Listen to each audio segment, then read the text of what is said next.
So this is all lumped under pseudoarchaeology.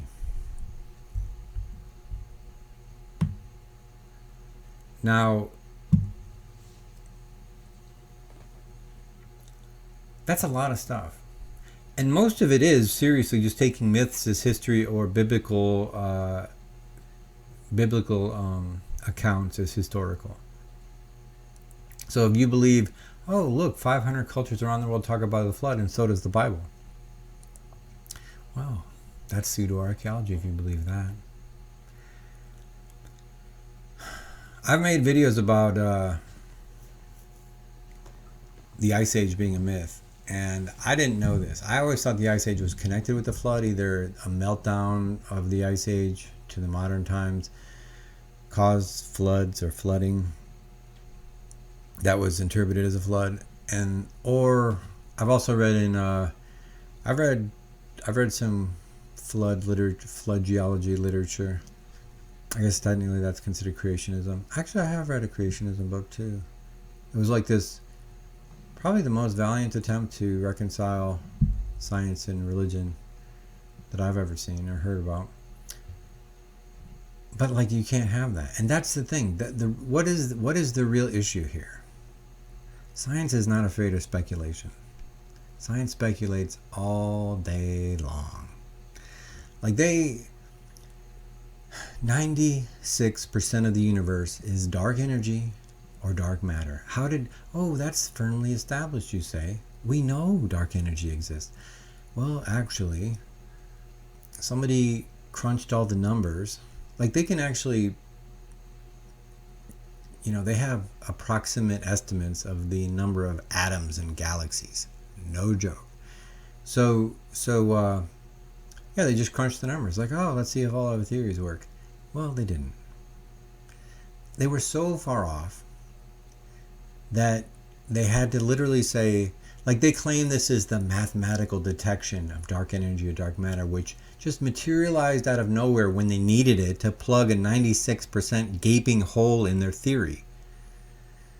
So, the multiverse theory, the ultimate violation of Occam's razor. Every single quantum probability exists somewhere else as a different quantum probability. Like, every option that can happen in quantum mechanics with every particle has its own universe. And there's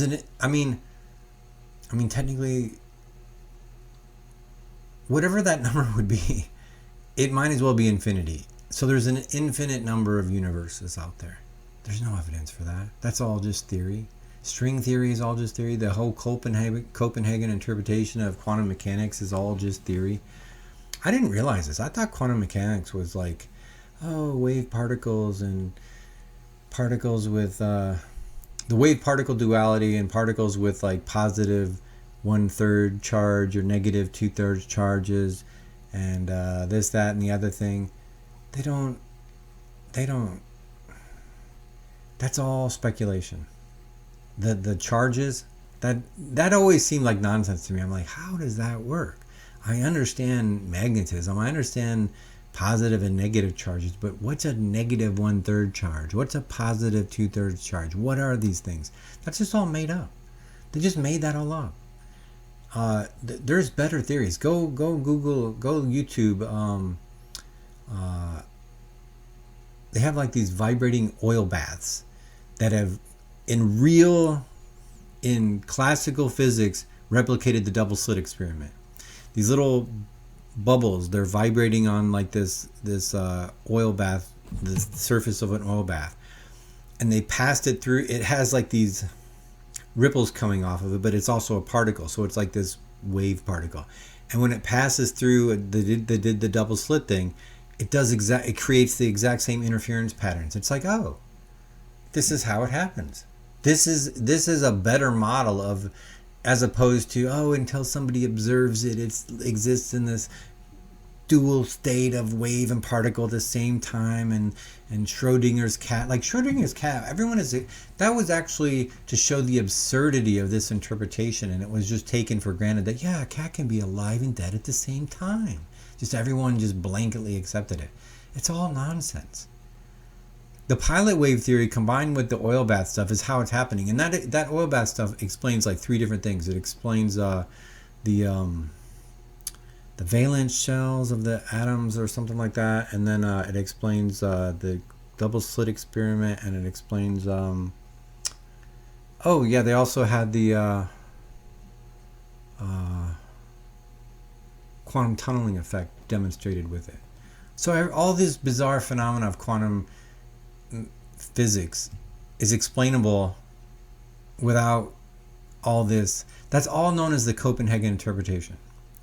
There's the hidden variable interpretation, there's the pilot wave interpretation, there's all these other alternative interpretations of quantum mechanics that are not insane. Did I say string theory is all hypothetical? It is. There's no evidence for any of it whatsoever.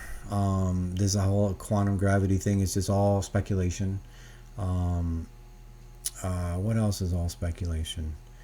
A lot of, I mean, people don't realize this, but even just the idea of like, oh, black holes are singularities and da-da-da. No, that's speculation. Nobody knows where it's really in the center of a black hole.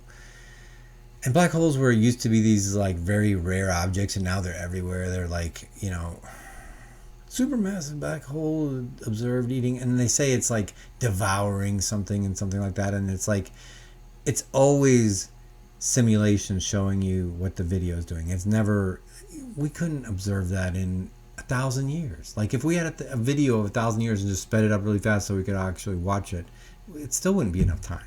Like they don't have any of this information. Exoplanets, all the exoplanets you see are like artist renderings. It's all based, I mean, for all we know, we're observing sunspots. Like sunspots are just really weird and we're seeing them everywhere else and blah blah blah, but there's so much speculation in science. It is rife. And then there's like I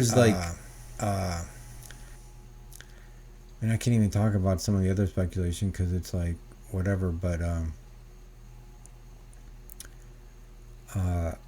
and here's another thing too. They'll say this is the game that like this has been played on Graham Hancock to a disgusting degree. Like I've read most of Graham Hancock's stuff. I think the only thing I haven't read is Heaven's Mirror, and I just looked at all the pictures of that because it's really yeah. I think that's the only book of his I haven't read. And he's accused of white supremacy and anti-Semitism and all this stuff, and it's like, where are these claims coming from? Well, he takes this, for starters, like the Aztecs, just like the Egyptians, don't claim to have built their pyramids. The Aztecs don't claim to build their pyramids, and the Egyptians don't claim to build their pyramids. But the victors who write the history tell them that they did build those pyramids. And then if you say, well, maybe we should take these guys' own histories seriously instead of imposing our history upon them, then you're called racist and white supremacist. And how dare you take away from these indigenous people their amazing accomplishments, and people who are just way more intelligent than we give them credit to, and da-da-da-da-da. And it's like, but these are their own histories. Like they say, you know, the Aztecs say that they already came upon this land, or came upon these cities already built. That's what they say, but we don't take that seriously. And then they say that they came from this, the Aztecs say they came from this homeland called Aztlan or something like that, and it sank into the water, and they came from the west. It's like, oh, that isn't true. That history isn't true. That sounds like that mythical city you can't talk about, or it's a mythical continent you can't talk about. So you're racist if you take their history seriously, because we say their history is like the victors who write the histories say your histories are false, and you got to believe what histories we tell you to believe. And if you dare, and then if you dare say that they didn't build their pyramids, if you say the Egyptians didn't build their pyramids, which they themselves say, then you're racist and you're white supremacist and you're colonialist and you're this is dangerous ideology, and we need to combat this misinformation. How dare you? It's like, really? Like, that's where we're at, huh? I think a lot of this boils down to this is the real issue here is science is the body of science is atheistic. It didn't start that way, but it is now. It is completely atheistic. As such, there's no you can't confirm the Bible, which is confirming God, and you can't confirm mythology, which is confirming the gods, because atheists don't believe in these two things. That's their bias. That's what this all boils down to. That's why that website or Wikipedia has all this stuff on there. They're Nazis and they're Aryan supremacists and white supremacists and they're this and they're that, and it's like, you guys aren't afraid of speculation. You half of your stuff is all like, and then how often is the consensus wrong? Let's just talk about that for a minute. Plate tectonics sound familiar? Oh, the whole consensus said that was a bogus theory, and now everybody embraces it. You know, science used to disbelieve the Big Bang Theory for a long time. Like, that was proposed by the reason why you know who Charles Darwin is, but you don't know who the inventor of the Big Bang Theory is because he was a Roman Catholic astronomer, George Lemaitre, and he believed God was the one that initiated the Big Bang. Well, science says that the steady states theory was correct. And we can't have this religious dogma masquerading as science. And they cling to the steady state theory for the longest time, which by the way, it was part of their dogma that just new matter could be created out of nothing. Just new matter is just constantly being created. And that's just a fact of the universe. That's what they used to believe. That was scientific theory back as recently as the 60s. And then quantum mechanics comes along and says, you know what? You don't have to have God explode the universe into being. Quantum particles can just explode into being because of quantum magic and Copenhagen theory. More nonsense. And then all of a sudden, science switched sides and suddenly embraced the Big Bang Theory and left out the founder of it. Just like they leave out the religious founder of Wallace, Alfred Wallace, who co-discovered Darwinian theory. You don't hear about him. Why? Because so yeah, what this all boils down to is pseudoarchaeology just means you've confirmed God or the gods. That is almost invariably either you're directly confirming it or you're indirectly confirming it.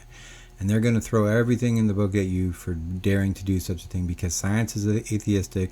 That is not debatable. That is their huge bias that they pretend they're unbiased about. And so that's why they lob all these accusations at alternative historians. And it's I you know, if I need to, yeah, it's